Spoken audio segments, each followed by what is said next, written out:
and the issue, the political parties were heard, they gave their opinions, whether it is right also to continue with the same, Right Honourable Speaker.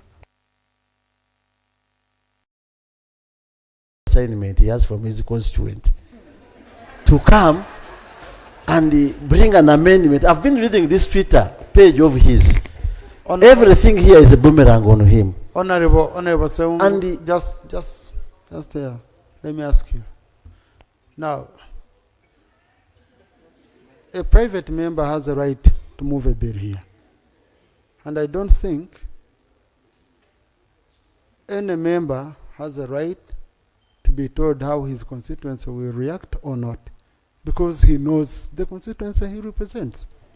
And the issues we are talking about, we are bordering on arguing on a motion which is not yet presented. So don't you think it would be prudent for us to proceed with the motion and then we debate and we decide? Because in relation to what Honorable Nsamba has raised, one, here we don't have bills which are a preserve of which side presents them, apart from bills that do have a charge on the consolidated fund, which are clearly prescribed under Article 93 of the Constitution. Okay? So any member can move any bill, apart from those which are preserved for government. And those are clearly provided for by Article 93 of the Constitution. Number two, Honorable Namara was not here when whatever happened. He doesn't know why the member withdrew or the arguments which were provided. And the same political parties are here. They can make those arguments and you convince members. It's not for me to decide. It's you, honorable colleagues. Okay? So with that, I'm going to allow Honorable Namara to present his motion. No, let Honorable Namara Dennis present his motion. And because Honorable Ssenyonyi, I will not allow you to continue intimidating a member, saying in your constituency you're facing problems. So kindly take your seat. Let Honorable Namara do his work of representing his people. Yes, Honorable Namara. Thank you very much, Right Honourable Speaker. I rise under Article 79, 1995 of the Constitution of the Republic of Uganda, as well as Article 94 of the Constitution and Rules 58, 127 of the Rules of Procedure of Parliament, to move a motion seeking leave of Parliament to introduce a private member's bill entitled the Administration of Parliament Amendment Bill. Whereas Article 79 of the 1995 Constitution of the Republic of Uganda vests unto Parliament the power to make laws on any matter for the peace, order, development, and good governance of Uganda. And whereas Article 94, Clause 4B of the Constitution and Rule 127 of the Rules of Procedure of Parliament grants a member of Parliament the right to move a private member's bill. Honorable Namara, procedure.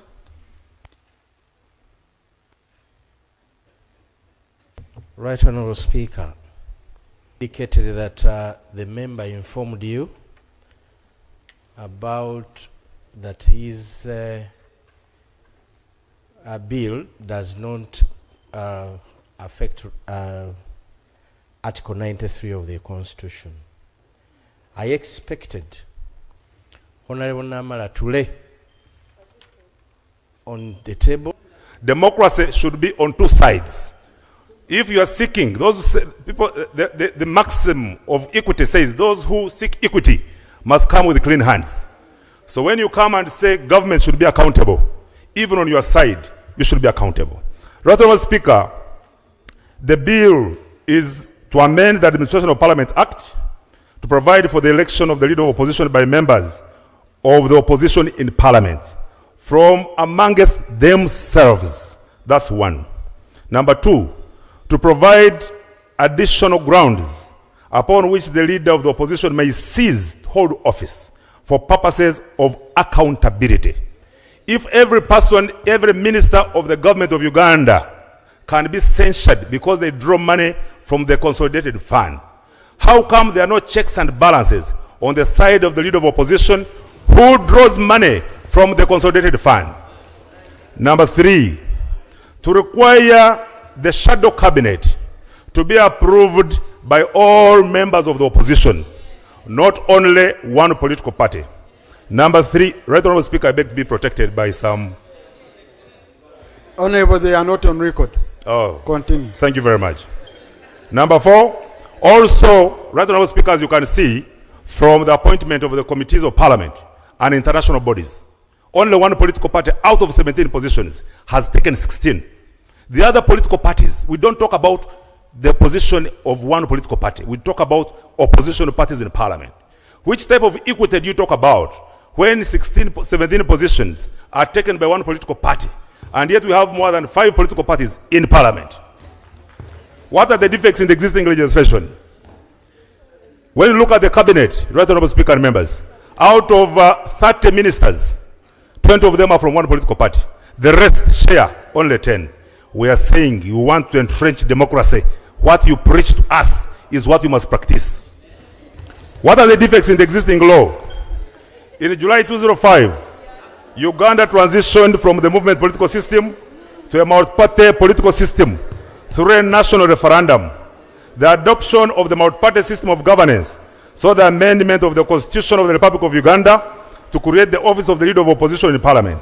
And subsequently in 2006, the Administration of Parliament Act was amended to provide for the office of the Leader of Opposition.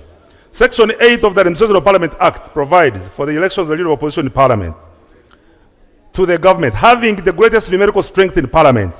Whereas Section 8 of the Administration of Parliament Act requires the Leader of Opposition in Parliament to be determined through consultation with other political parties in opposition and independent members of Parliament.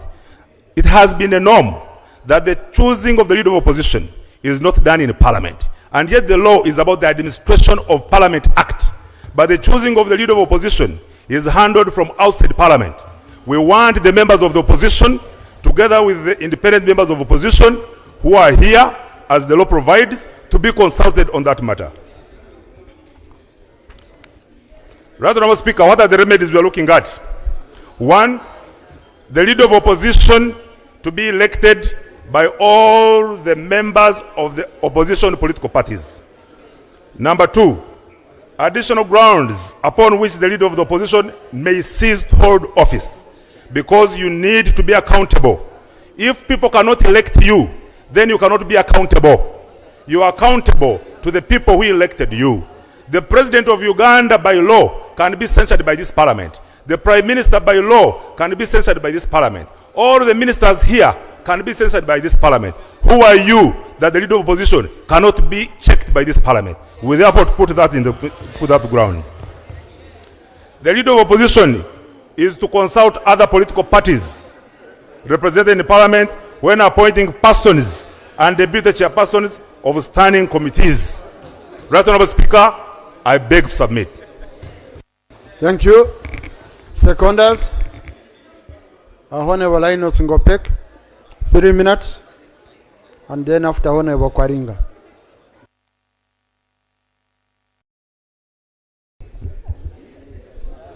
Right Honorable Speaker and honorable members, I rise to support the bill to amend the Administration of Parliament Act, CAP 272, for the following reasons. Honorable members, whereas Section 8 of the Administration of Parliament Act requires the Leader of Opposition in Parliament to be determined through an elective process, A, the Act and the rules do not prescribe how the election to determine the LOP are conducted. Over the years, practice has developed where the LOP is merely designated by the party with the highest numerical strength among opposition parties in Parliament. This simply means imposition of someone to the rest of the opposition in Parliament, and yet democratic principles of governance dictate that there ought to be wider participation in the process to determine the leadership. B, even where political parties undertake internal processes to designate the LOP, those internal processes are not democratic and deny members of the opposition the right to offer their candidature to serve as LOP, since the LOP is merely imposed on the members without election. This not only infringes Section 8 of the Act, which requires elections to be conducted to determine the LOP, but also affronts Article 71 in bracket 1 in bracket C of the Constitution, which requires that the internal organization of political parties shall conform to the democratic principles enshrined in the Constitution. As a result, there is need to amend the Administration of Parliament Act, Cap 272 A, allow for the participation of all members of the opposition in Parliament in the election of the Leader of Opposition in order to achieve effective representation. B, to reflect the role and status of the LOP in our democracy by ensuring that the LOP is the Leader of the Opposition, the Leader of all members of the opposition parties in Parliament, and his or her election should reflect that status and role. I beg to submit. Right Honorable. Thank you. Thank you. Honorable, means a member of Parliament elected to Parliament independent of any political party or organization. Go ahead to the Leader of the Opposition means a member of Parliament who is the leader who is the leader in Parliament of the party in opposition to the government and having the greatest numerical strength in Parliament. Right, Honorable Speaker? I'm an independent member of Parliament and I'm serving my second term. I've never subscribed to any political party.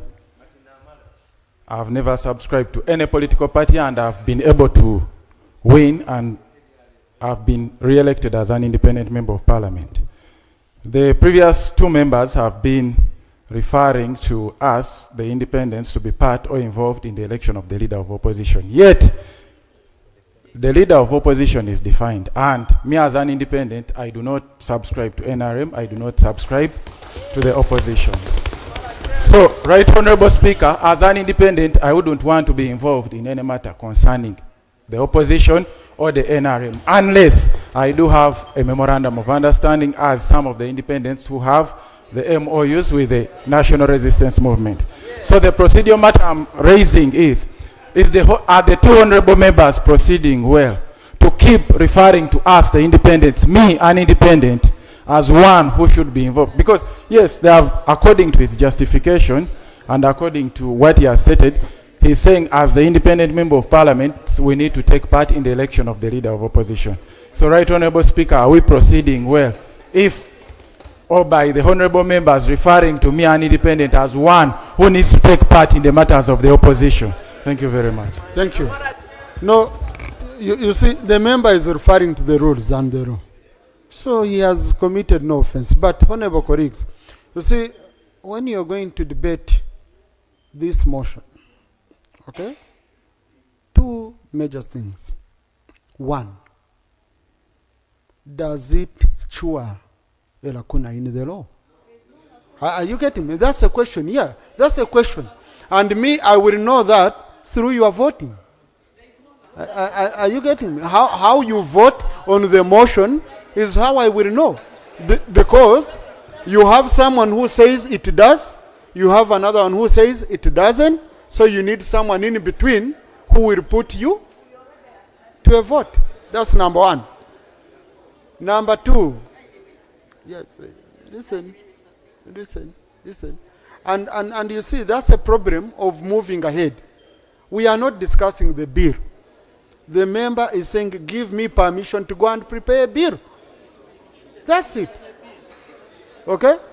That's what he's saying.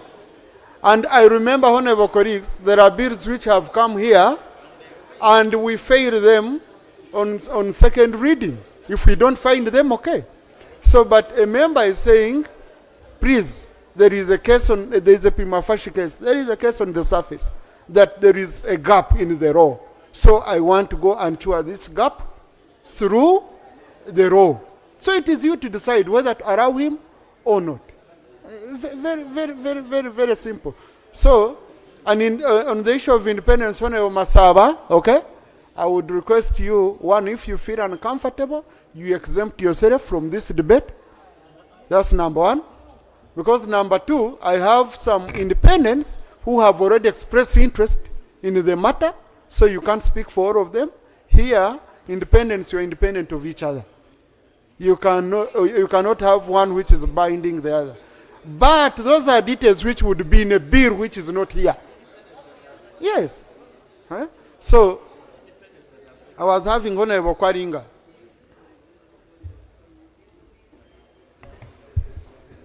Thank you so much, Right Honorable Speaker. Right Honorable Speaker, I rise to support the bill to amend the Administration of Parliament Act CAB 272 for the following. One of the democratic principles enshrined in the Constitution is non-discrimination and inclusivity as provided in Article 21 of the Constitution. And it requires that no person shall be discriminated on grounds prescribed in the Constitution, including political opinion. It is my belief that the proposal in the bill to have the LOP elected by all opposition political parties in Parliament will usher in an inclusive process that will be open to all members of the opposition parties, irrespective of their numerical strength in Parliament. Two, commissioners together throughout the whole system. But the rules are very clear of Parliament that you refer to your notes, which not reading. Which rule, Honorable? That's the rule. The rule which is in these rules. So, Mr. Speaker, sir, is the honorable member in order to continue reading, whereas the rules don't allow us to read, but we refer to our notes. As I bring that your rule in the rules of procedure, my good friend, Mr. Speaker, Rule 9. Rule 9. So the honorable member is in order to continue reading instead of referring to his notes. Honorable colleague, please, Rule 9 refers to the sitting in the House. Rule 9 is about sitting arrangement in the House. So, Honorable Kwaringa, please continue.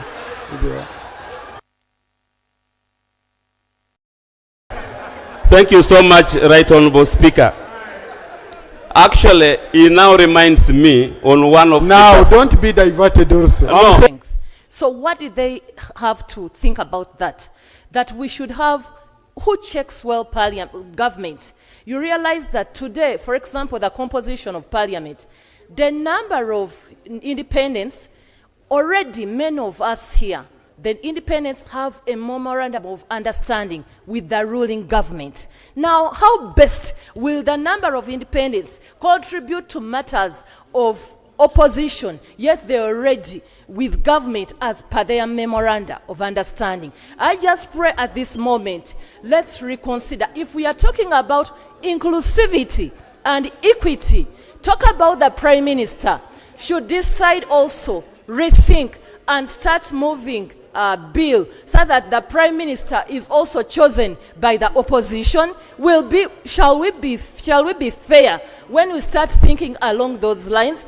I just pray and request that to maintain harmony.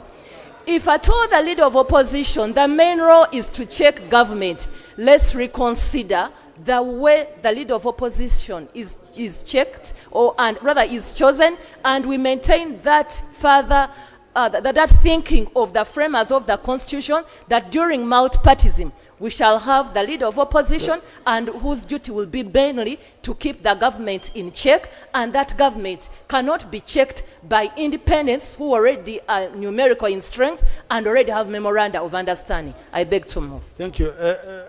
Sometimes we tap into the wisdom of elders.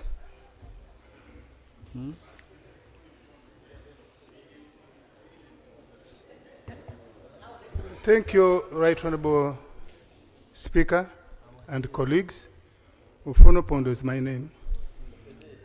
Opodel.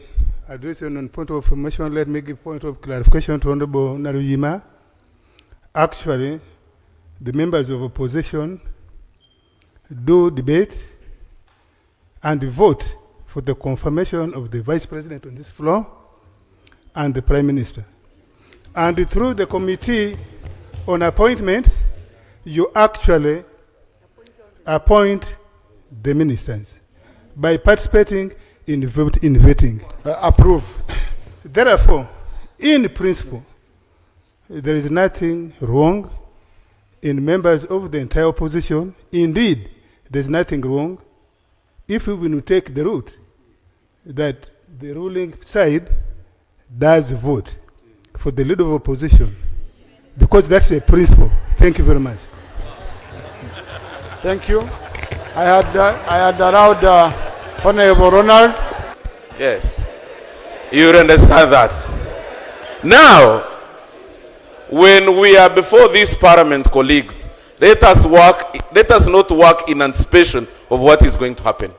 And I can guarantee you this bill will come to the Parliamentary and Legal Affairs. You will find the legal mind there. We shall debate about it. There will be public participation on whether it fits the bill. It will be either defeated in the Parliamentary and Legal Affairs or by this Parliament. And we can guarantee we shall be there for you, for everyone. So long as the bill meets what we call the constitutional threshold, we shall be there. Don't worry, let the bill come and you'll find us in the wrong way. Thank you very much. Is may. And what the mover is seeking to do is shall and forcefully conscript independent members to permanently be part of the opposition. And that is unconstitutional. If you read the provisions of Article 71(1)(f), no one is mandatorily forced to belong to a political party. So I oppose it on the grounds that it's unconstitutional and it is bad in the spirit. What are you opposing? I oppose the motion. You oppose the motion? Yes. And when we are debating at a time of leave, you only focus on object and principles, okay? Okay? And then when the member goes back to the first parliamentary council, because now he's not yet given this advice, maybe Attorney General can tell us, because after this leave, the member will go to the Attorney General. Anything to do with unconstitutionality and all that, the Attorney General will guide. But now he's only saying, I have an interest of bringing a bill. Okay? Now the draft bill that he has, okay? Listen, the draft bill he has can go and be completely changed. Maybe Attorney General, you can guide on that. Because when we start talking of unconstitutionality, then we've gone into the bill. Attorney General, you can guide on that? Thank you very much, Right Honourable Speaker. My sister Adeke Ann,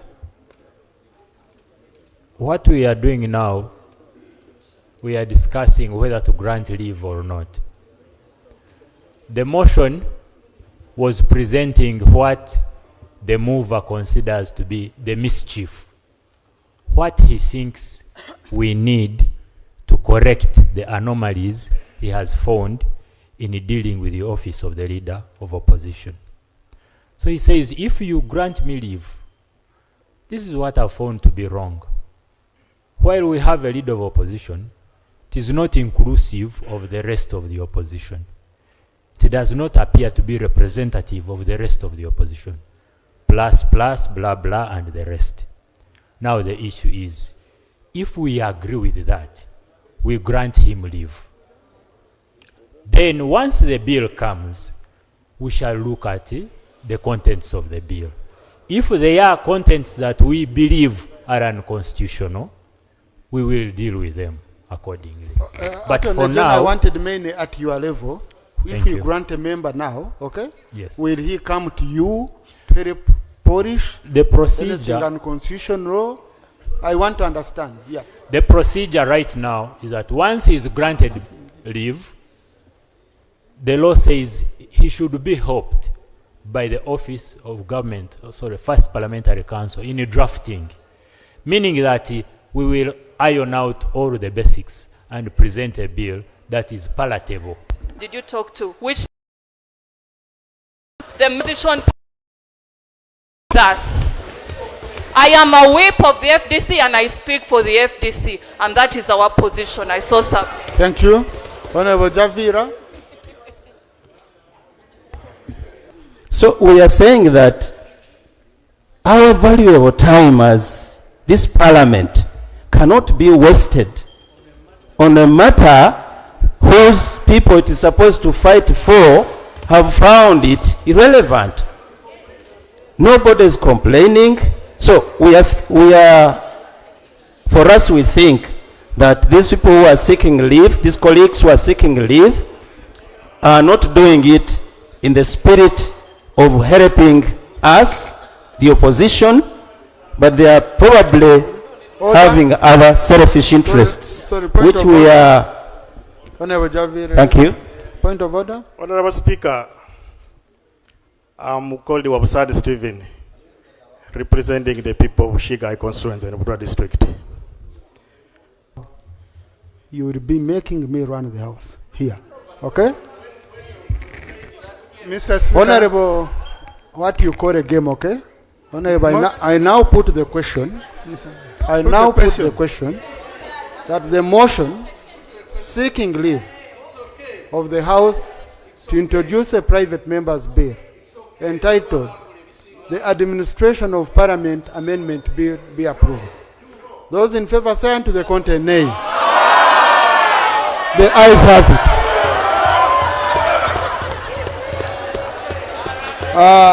Honorable Namara, congratulations. Proceed. Seek the support of the Attorney General, of the clerk, consult, and do a bill that will address the concern that you managed to identify. Honorable colleagues, House is adjourned to tomorrow at 2 p.m.